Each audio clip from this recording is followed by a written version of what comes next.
Majlis party పోటీ చేయట్లేదు జూబ్లీహిల్స్ నియోజకవర్గంలో, ఎట్లా చూస్తారు? వాస్తవమే, ఇక్కడ మజ్లిస్ పార్టీ గతంలో పోటీ చేసినటువంటి అభ్యర్థి 2014లో మజ్లిస్ పార్టీ నుంచి పోటీ చేసినటువంటి అభ్యర్థిని కాంగ్రెస్ పార్టీ తరఫున పెట్టారు. కాంగ్రెస్ పార్టీ ముసుగులో మజ్లిస్ పార్టీ పోటీ చేస్తుంది. మజ్లిస్ పార్టీ పోటీ చేయడం లేదు. కాంగ్రెస్ పార్టీ ముసుగులో రాహుల్ గాంధీ ముఖం ఫేస్ పెట్టుకొని రేవంత్ రెడ్డి ఫేస్తో మజ్లిస్ పార్టీ పోటీ చేస్తుంది.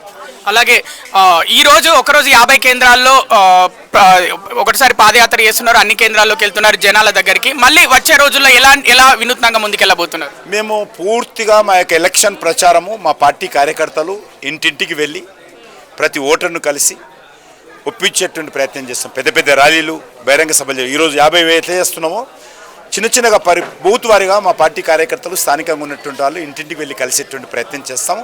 ఆ ప్రచారం అంతా కూడా ఆ విధంగానే ఉంటుంది. ఈ నిర్ణయం మీరే తీసుకుందా? ఇంటింటికి వెళ్ళి ప్రచారం కేంద్రం నుంచి అక్కడి నుంచి ఏమైనా ఆర్డర్ వచ్చిందా? ఎందుకంటే వినూత్నంగా ఒక కేంద్ర మంత్రి హోదాలో ఉండి మీరు ప్రతి ఇంటింటికి వెళ్ళి భారతీయ జనతా పార్టీకి ఓటేయండి అని వాళ్ళని అంటే చెప్తున్నారు అంటే ప్రతి ఒక్కరు మీ వైపు చూడాల్సిందే. స్థానికంగా జూబ్లీహిల్స్లో ఉన్నటువంటి మా పార్టీ కార్యకర్తలు నిర్ణయించారు, మేం కాదు.